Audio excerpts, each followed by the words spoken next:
com aceleração até desaceleração e parada de crescimento, e não é uma coisa dinâmica direta, né? É dinâmica, ao contrário, não é uma coisa sem dinamismo, é absolutamente dinâmico. O quando, o como, é absolutamente influenciado pelo ambiente em que esse adolescente está inserido. Então, os fatores climáticos, socioeconômicos, hormonais, psicossociais, genéticos, nutricionais e todo esse contexto. Se a gente for falar da parte orgânica do sistema endócrino, a gente vai falar primeiro da adrenarca, nós vamos começar a aumentar os andrógenos adrenais. Então, vem essas alterações atribuídas à maturação, aos sintomas secundários aí, né? A mudança do cheiro, os primeiros pelos, as modificações das secreções. As meninas, então, passam a mostrar na calcinha a presença de um corrimento. Os meninos podem ser invadidos pela poluição noturna. E depois que vem a gonadarca. Apesar da gente ter como marco da adolescência uma alteração já da gonadarca, né, da maturação testicular e ovariana, que eu vou falar aqui na frente, a adrenarca inicia antes. E eu marquei de vermelhinho as idades iniciais aqui, porque nós estamos falando o tempo todo em adolescência. Na adolescência a gente vai remeter no nosso psíquico mesmo aos 12 anos, no máximo aos 10, mas se a gente começar a ver, o corpo já está invadindo essa pessoa, esse ser, desde muito antes. Então, a gente tem a criança que já está tendo cheiro, que já está tendo esse corrimento que incomoda, ou até mesmo alterações, maturações cerebrais, como nós vamos ver ali na frente, já vai estar repercutindo, e as gônadas também, né? Então, se a gente começa a ter essa maturação dos órgãos, tudo, nós estamos falando desse processo muitas vezes em pessoas que não imaginavam o que é como estar vivenciando isso. É um corpo que não pede licença, que vai mudando. Os marcos visíveis, como eu falei, então, no menino a gente vai ter o crescimento testicular e no menino o broto mamário, né? O crescimento testicular, a gente, pela avaliação da adolescência, deveria ter sempre conosco um ortodômetro, que é esse coraçãozinho que vocês estão vendo aí do lado, que vai medir para nós o volume testicular, para a gente acompanhar o desenvolvimento puberal. E na parte amarelinho, 1, 2 e 3 aí, nós temos o tamanho testicular infantil, e a partir dos 4 ml a gente sabe que já está tendo alteração hormonal que está induzindo esse corpo a mudança. Aí eu brinco com os pacientes que é quando a gente já tem um testículo aproximadamente do tamanho de uma azeitona, um pouco menor que um ovinho de codorna. E o brotinho mamário da menina, que é incômodo, vira motivo de gozação pelas coleguinhas que ainda não têm, ou pelos menininhos que ainda não vivenciam essa fase, que dói. Então, mais do que tudo, a adolescência começa doendo. Vocês já pararam para pensar? O broto mamário, ao surgir, ele é doloroso. E assim, é igual bater um dedão na porta, né? A gente vai levar pisada nesse dedão o dia inteiro. Então, parece que aquilo ali ainda atrai. As meninas, no esporte, em tudo, é o dia inteiro, lembrando que tem alguma coisa ali no corpo que está mudando, porque sente incômodo, sente essa alteração. Como a intenção não era dar uma aula de puberdade, eu botei alguns você sabias, alguns marcos interessantes aqui, que eu gosto muito de falar, e que a gente aplica, inclusive, na consulta de vídeo com os pacientes, que é, por exemplo, é muito rápido esse processo, né, da telarca, pubarca, menarca, aparecimento da mama, pelo e menstruação na menina, por exemplo. Então, ela recebe o brotinho mamário, geralmente entre 8 e 10 anos ele surge, e em 2 anos ela já está caindo no período menstrual. Então, nesse período todo é uma transição gigante, é uma mudança intensa acontecendo num período curto. O menino, então, às vezes, sem nem passar pela cabeça o processo de adolescência, ainda uma criança no modo de se portar frente ao mundo, vai ter uma ereção, uma ejaculação e vai vivenciar a poluição noturna. E aquilo às vezes vai ser um tabu familiar, porque a gente ainda tem uma relação muito grande, né? Do evento da ejaculação, da poluição na Bíblia, isso é tido como um pecado, por exemplo. E só uma curiosidade, que essas primeiras ejaculações elas não vão ter espermatozoide, a centenarca ela vai acontecer bem adiante, quando o volume testicular já está por volta de 10 a 12 ml. Outra coisa interessante da puberdade é a capacidade nesse momento que o corpo tem de absorção e reserva de cálcio, que hoje em dia nos estudos a gente associa inclusive a uma prevenção de osteoporose. Então, sempre que você tiver com seu paciente adolescente, lembrar da ingesta de cálcio. O adequado seria 400 ml dia, muita coisa, né?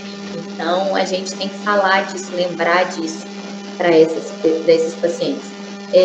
Outra coisa, o crescimento do globo ocular que vai estar acontecendo. Então, às vezes, a gente vai abrir o quadro de distúrbio de refração, então vale a pena encaminhar, lembrar o seu paciente da necessidade da rotina oftalmológica. Nós estamos falando de um estirão, né, que é um crescimento muito brusco e doloroso. Às vezes a gente tem as crises de dor em membro inferior, apesar, a gente não vou falar aqui de dor de crescimento, porque apesar da gente ter isso na literatura, é uma coisa que é muito questionada, né? Não sei se vocês já ouviram falar, que é na infância principalmente, quando a gente reconhece que a criança não cresce, desde bebê até criança, ela não cresce de uma vez, então, ela não cresce um pouquinho vários dias, né? Ela tem um pico, um crescimento importante em pouco tempo, então às vezes vai crescer 1,5 centímetro de uma noite para outra, então a gente tem esse evento de desconforto mesmo. E o estirão puberal das meninas, ele gira em torno de um ganho de 20 a 25 centímetros no total, e nos meninos de 25, alguns estudos falam até 35, tá? E esse crescimento é desarmônico, mais um desconforto para o corpo, olha só. A gente vai crescer primeiro os pés e mãos, depois que nós vamos crescer a extremidade proximal e por fim o tronco. Então, é aquela pessoinha que fica com a mão gigante, o pé só crescendo, aquele desconforto para a família de troca de calçado, vira motivo de zoação porque o pé está muito grande, e a cabeça também fica um pouquinho meio desproporcional até a finalização desse processo. Aí vai ter já essa divergência entre o sexo feminino e masculino, que a menina vai passar na frente em termos de estirão, o dela é anterior ao dos meninos, o dos meninos vai... Eu não coloquei nada aqui na puberdade sobre o Tanner, mas quando a gente fala do Tanner, que é a nossa classificação do desenvolvimento puberal para meninos e meninas, considerando nas meninas mama e pelo, e nos meninos o testículo, pênis e pelo, das meninas, o estirão vai acontecer no G2, logo no início, então, né? Logo que a gente tem o aparecimento do broto mamário, a gente vai dar entrada no estirão. Já o menino, isso é mais tardio, vai acontecer lá na época da seminar, quando já está com esse testículo de 10 a 12 ml, então nós estamos falando de um G4, então essa diferença temporal ela é bem importante. A menina tem esse estereótipo de menstruou, não cresce mais, não é verdade, a gente tem uma redução abrupta da velocidade de crescimento, mas ainda cresce 6 a 8 centímetros após a primeira menstruação. E isso aqui eu sou apaixonada. Presta atenção nessa foto, gente. O desenvolvimento cerebral ele vai acontecer até por volta de 21 anos. Então, se você parar ali nesse gráfico que aos 5 anos já tem o início de maturação, vamos descendo para os 20 anos, essa maturação aqui está quase completa, com 21 que a gente vai completar em média. E a fase principal de maturação ela vai acontecer após os 12 anos, após o período de mudança corporal de puberdade. E aí, nós estamos falando da formação final, principalmente do lobo frontotemporal. Como vocês podem ver aqui, ó, por volta de 17, 18 anos, a gente ainda tem uma imaturação dos lobos frontotemporais muito importante. E eles são responsáveis por quê? Pelo nosso julgamento, pela nossa crítica, pelo nosso humor, pelo nosso envolvimento, pela nossa forma de portar em sociedade, né? Comprometimento de memória, relação temporal, nossa impulsividade, que nós não vamos ter muito essa capacidade ainda de fazer o peso das nossas ações antes de tomada de decisão. A tomada de decisão ela é mais abrupta, e das nossas abstrações com o mundo. Então, nós estamos falando de um paciente que é julgado por um comportamento que é natural, que faz parte, que está na sua natureza, né? Isso aqui, para mim, é o mais legal e é assim que eu abro para a gente falar da adolescência. A adolescência, quando a gente pensa na adolescência, a gente quer classificar. Mas direto me perguntam, quantos anos é o adolescente? Com quantos anos meu filho vai virar adolescente? E aí? O que a gente faz nessa hora? Dá vontade de chorar, porque isso aí faz parte do que nós queremos construir. A adolescência, nós vamos ter as faixas etárias, têm importância, elas existem, a Organização Mundial de Saúde denomina entre 10 e 19 anos, o Estatuto da Criança e do Adolescente vai falar entre 12 e 18, mas o Ministério da Saúde e a SBP entre 10 e 20 anos. Então, tem uma finalidade, a gente precisa desse marco de idade, se a gente for pensar, por exemplo, pela OMS, para a gente ter nossos dados de epidemiologia, a gente precisa no ECA para poder ter os direitos da criança, né? Para a gente defender a fase e o momento de lutar por esses direitos da criança, da SBP pelas mesmas razões, o Ministério da Saúde também. Mas e na clínica? Então, o paciente sentou aqui, ele tem 12 anos, bem-vindo, você é um adolescente. Será? Na clínica, não. Na clínica, a adolescência, então, ela extrapola a idade. Por quê? A adolescência vai surgir para nós, então, num contexto de reorganização dessa pessoa. A gente chama de convocação. Vamos pensar que nós temos... Deixa eu falar a teoria antes, daqui a pouco eu venho com exemplo para ficar mais fácil. Então, a gente vai precisar de uma convocação. Essa convocação vai ser necessária para que a gente tenha um desligamento familiar.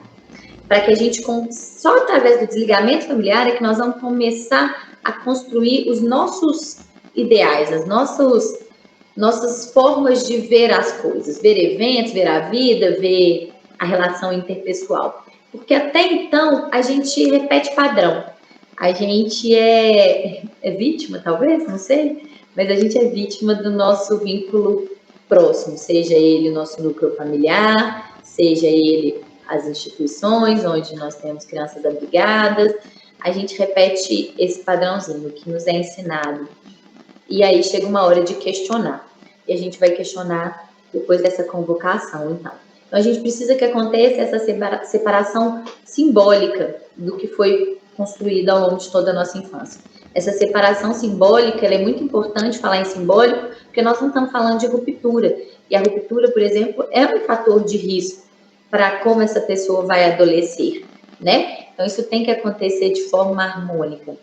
Essa convocação, ela vai exigir desse paciente, dessa pessoa, que ela se pergunte coisas que a gente não para pensar que a gente faz, como, quem sou eu? Simplesmente. Então, quem sou eu, Juliana? O que a sociedade espera de mim? O que o outro quer de mim? O que meus pais esperam de mim? E aqueles meus amigos?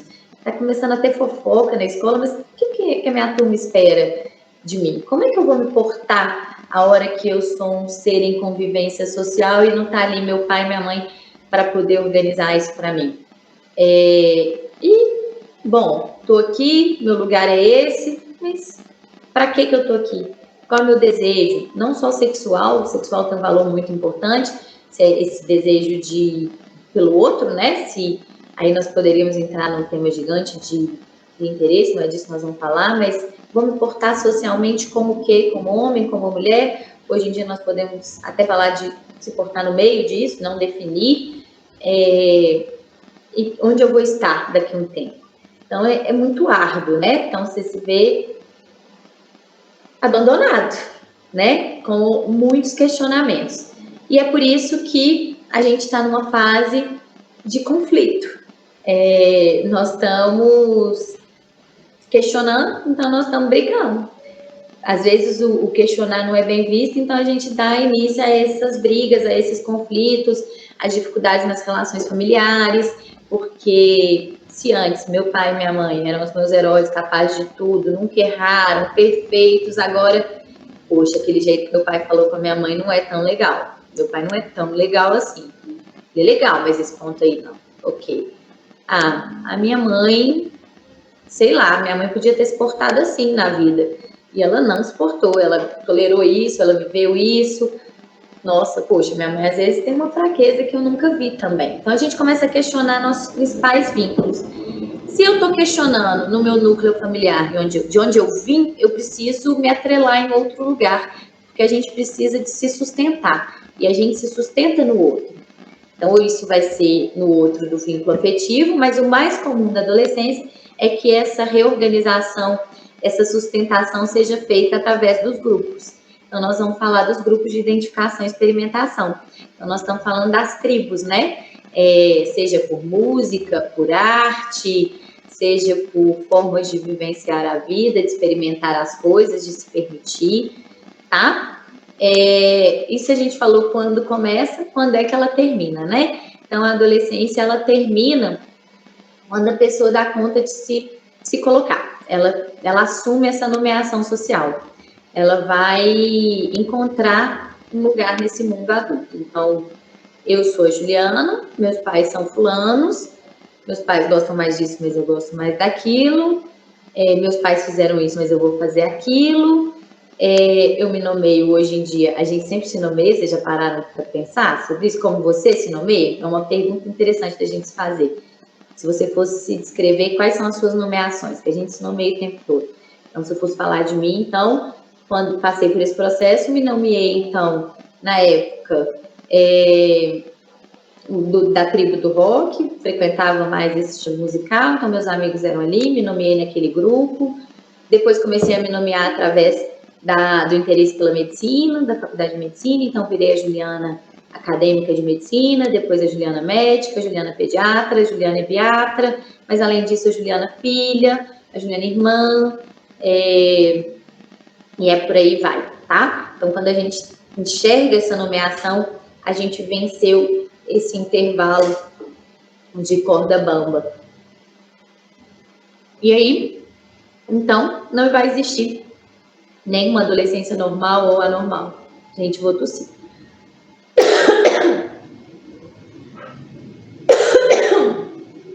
Eu tenho umas crises de tosse e só Deus. Então, se não existe o normal ou anormal, o que nós vamos avaliar na adolescência nesse processo de adolescer? Nós vamos avaliar os riscos. Então, nós estamos falando de avaliar a impulsividade ou a passividade, os abusos de bebida, droga, o isolamento social, como nós estamos nessa instabilidade. Nós estamos num momento de janela muito grande. Desculpa. Para abrir os quadros de alteração da saúde mental. Então, nós estamos em um momento de fragilidade intensa, então a gente pode quebrar por muito pouco. A gente pode se perder porque nesse processo de se nomear, se a gente perde um avô, se a gente perde um cachorrinho, se a gente cai na escola, na frente de todo mundo, na hora de marcar um ponto, jogando algum esporte, isso falha na sua nomeação, isso falha no seu lugar no mundo. Então, a gente começa a se questionar e, às vezes, um traço pequenininho basta para que a gente abra o jeito de cobrir essa quebra com atitudes impulsivas, se colocando em risco para testar, fazendo uso de bebida, de alguma droga e tudo. Se a gente lembrar daquela imagem da formação cerebral, com um cérebro imaturo, a gente vai ver como que é uma fase importante para a adição, né? Para a adição de substâncias. Porque nós não temos, então, essa capacidade ainda de pensar lá na frente, no prejuízo que isso vai me trazer. Muitas vezes nós vamos estar vivendo apenas em busca do prazer. E mais, se eu não tenho um cérebro que concluiu um processo de formação, de desenvolvimento, os danos são muito mais graves. O abuso de substância abaixo de 21 anos, ele tem uma alteração a longo prazo de cognição muito mais importante, por esse processo de desenvolvimento cerebral.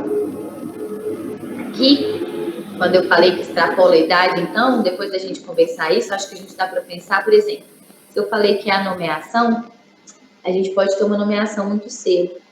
Eu tive, por exemplo, um paciente com diabetes mellitus de 6 anos, que era institucionalizado. Então, ele vivia num orfanato, num lar, ele não tem pai, ele não tem mãe, troca de cuidador lá com uma frequência muito grande, e ele, para sobreviver, ele tem que mudar coisas na vida dele, compreender coisas. Então, ele tem que aprender a dosar a sua própria glicose, ele tem que aprender a aplicar sua própria insulina, ele tem que aprender, às vezes, a fazer uma contagem de carboidrato, às vezes ele tem que aprender a se cuidar, né? Não vai ter quem faça esse cuidado por ele. Então, aos 6 anos, a vida convocou essa pessoa. Falou, olha, em prol da sobrevivência, é hora de você começar a assumir os controles. Então, era um paciente de 6 anos, mas não era uma criança mais, já era um adolescente. Nesse momento, então, a adolescência, inclusive, no caso dele, atropelou a puberdade. Assim como a gente pode ter pacientes com seus 30 anos, que é um evento dos tempos atuais, quando a gente vai falar de adolescência, a gente fala de adolescência tardia, na verdade, o nosso tipo de vivência social hoje de 1, 2, 3 faculdades e de não assumir às vezes a sua vida financeira e de sair de casa, não que sair de casa seja o fim da adolescência, mas de sair de casa aos 40 anos e de não se nomear, tá ficando tardio. Então a gente tem muitos pacientes que chegam com 30, 40 anos, mas que no fim das contas ainda são adolescentes. Deixa eu voltar aqui. Nossa, gente, falei muito rápido. Agora nós vamos ter que discutir. Falei de tudo? Cadê? Foi muito mais rápido que eu imaginava. Ah, mas foi ótimo. Não foi corrido, não. Não, se vocês quiserem agora, então, perguntar qualquer coisa relacionada ao tema, tirar dúvida, alguma coisa que eu passei rápido, se quiser voltar em algum slide. Eu queria só avisar você, a Márcia entrou agora, ela é nossa orientadora, ela estava na abertura do congresso, ela pediu para avisar. Aí agora ela conseguiu chegar aí. Nossa, Márcia, então nem deu tempo de ver a apresentação. No finalzinho. Tudo bem. Oi, gente, tudo bem? Tudo jóia. Oi. Espero que esteja aqui. Juliana, para ver, viu?